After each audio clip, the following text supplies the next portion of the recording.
Здравствуйте, дорогие друзья и будущие подписчики. Именно будущие, потому что на сегодняшний день у моего канала подписчиков нет совсем. Поэтому я очень надеюсь на то, что вы ими станете. Сегодня мы снимаем первый сюжет, пилотный выпуск проекта «Поговорим у камина». Несколько слов о том, вообще откуда взялась эта идея. Ко мне месяц назад приезжали киношники, которые снимают фильм о тех, кто вел бизнес в 90-е годы. У меня бизнес-стаж с 89-го года, есть что рассказать. Кроме того, сопродюсер проекта – это мой хороший знакомый. Ну вот как-то так все срослось. Значит, утром ввалилась съемочная группа, расставили штативы, осветители, нацепили микрофоны, началась съемка. А корреспондент задавал вопросы, я отвечал, и было очень интересно наблюдать за оператором. Парень стоял, слушал, открыв рот, он был молодой, по-моему, 89-го года рождения. Процесс как-то затянулся, планировали на час, проболтали 2,5, сматываем аппаратуру, провода, и оператор мне говорит: а вы бы не хотели об этом написать? Я, во-первых, не писатель, я совсем другим занимаюсь. И я периодически все-таки пишу какие-то байки в Facebook из прошлой жизни, но народ каким-то образом читает. И я ему говорю, что ваше-то поколение читать особо не привыкло, вы тексты длиннее кулинарного рецепта не воспринимаете. Он как-то согласился, но говорит: а вы на YouTube попробуйте выкладывать. Вот видео наше поколение смотрит с удовольствием. Ну, на этом расстались. Я как-то несколько дней осмыслял, написал пост в Фейсбуке, где спросил друзей: а вам было бы интересно послушать живые рассказы о 90-х годах? Пост получил как-то неожиданно очень много откликов, и люди писали, что да, было бы интересно. Кто-то причем писал, что им как-то интереснее читать. Кто-то написал, что было бы интересно не только про 90-е, но и про 70-е, 80-е. Ну, короче говоря, я решил все-таки это попробовать сделать, чтобы для себя определиться, там, продолжать этим заниматься или нет. Поэтому я очень рассчитываю на вашу обратную связь. Нужно это, интересно, или бросить эту затею, не отвлекать ничье время, не тратить свое. Вообще 90-е годы интересны тем, что в этот момент произошел слом советской системы. Но это не одномоментно произошло. Старт этому процессу дал апрельский пленум 1985 года, когда Горбачева избрали генеральным секретарем. Была объявлена перестройка, гласность, ускорение.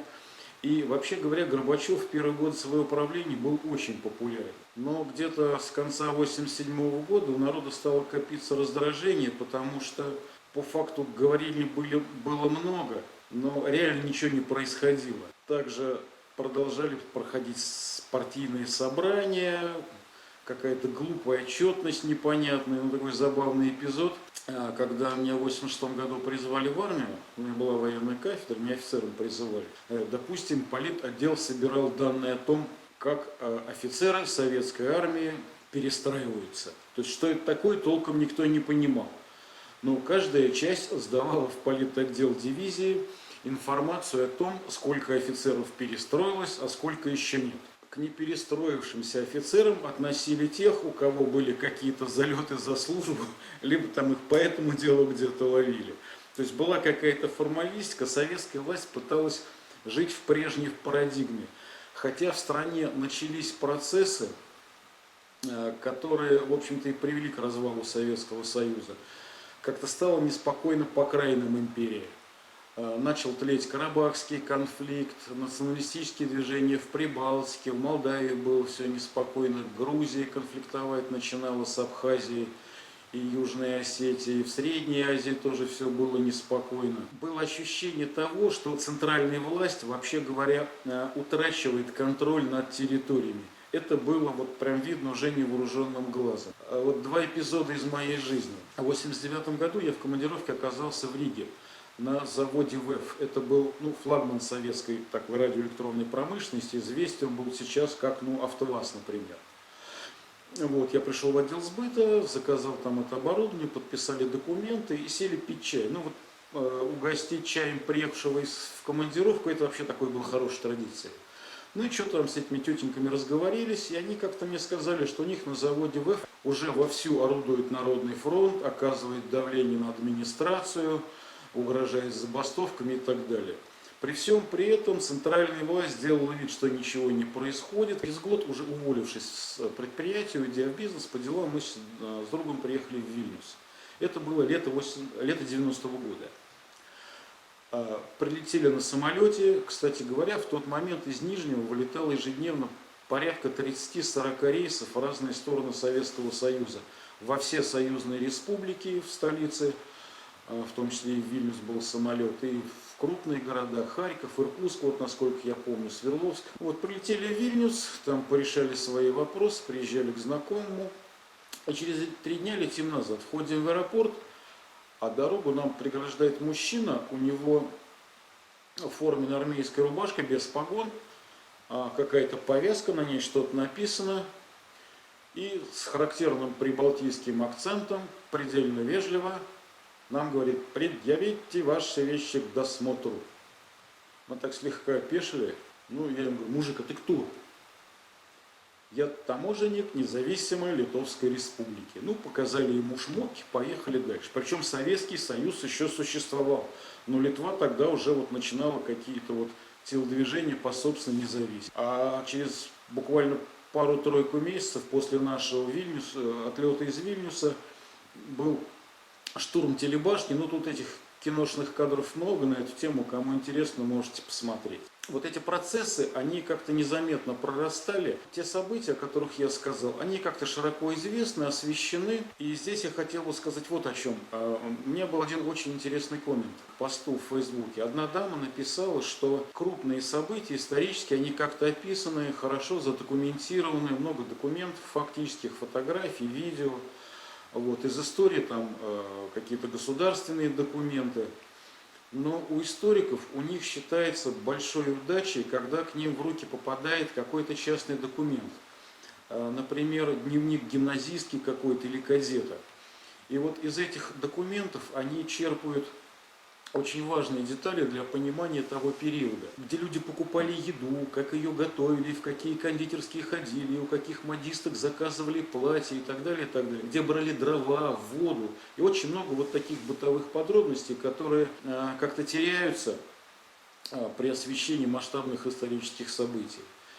И вот про перестройку тоже очень много всего сказано, да, и в тот период очень активно обсуждалась роль Коммунистической партии Советского Союза, КПСС.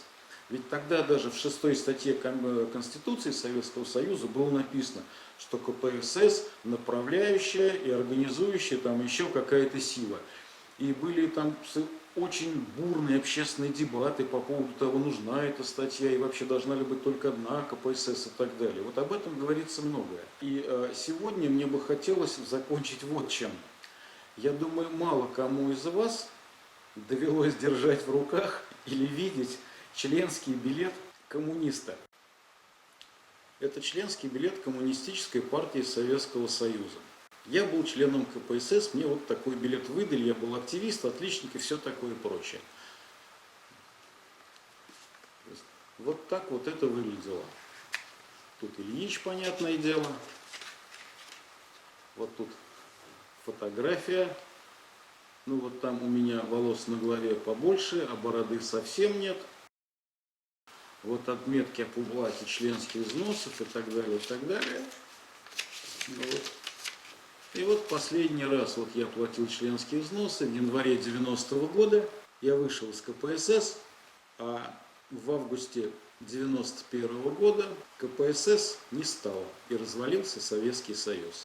Несколько очень интересных деталей. Степень защиты вот этого документа, она была выше, чем у паспорта. Солнышко в окошко светит, блики прям. Допустим, вот клей, которым приклеивалась вот эта фотография, состав этого клея был секретный. Его состав — это была государственная тайна. Таким же секретным был и состав чернил, которым все это дело заполнялось.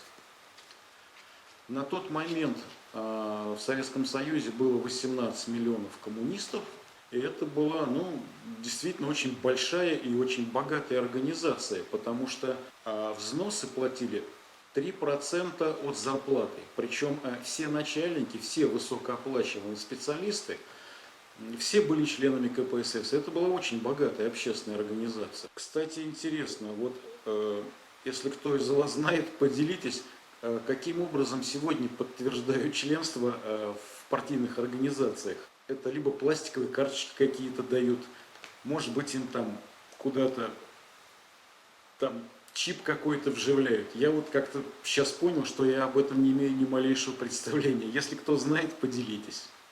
Подобный же документ был и у моей супруги. Я был секретарем комсомольской организации факультета, она была моим заместителем. Кстати, дорогая, если будешь смотреть этот сюжет, я считаю нужным тебе напомнить, что все-таки ты была заместителем у меня. Так что не забывай, кто в доме хозяин. Уважаемые зрители, на этом, наверное, я закончу. Было бы очень интересно услышать ваше мнение о видео.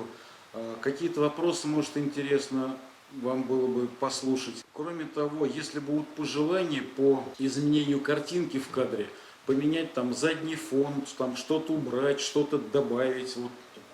Вот кружка такая у меня есть. Теща подарила. Смотрите, какая торжественная. Когда ее берешь в руки, прям хочется встать и произнести тост. Спасибо. Жду ваших отзывов. Отсмотрел отснятый материал. Честно говоря, не шедевр, но будьте снисходительны, это все-таки мой первый опыт. Еще прикол в том, что, увлекшись процессом съемки, я забыл зажечь камин, и, наверное, наблюдательные зрители увидели, что каминный огонь вмонтирован. И все-таки, чтобы меня не упрекнули в том, что я дрова экономлю или еще что-то подобное, я вот все-таки камин зажег. Вот это, наверное, на сегодня все. И последнее. Все-таки не забудьте подписаться.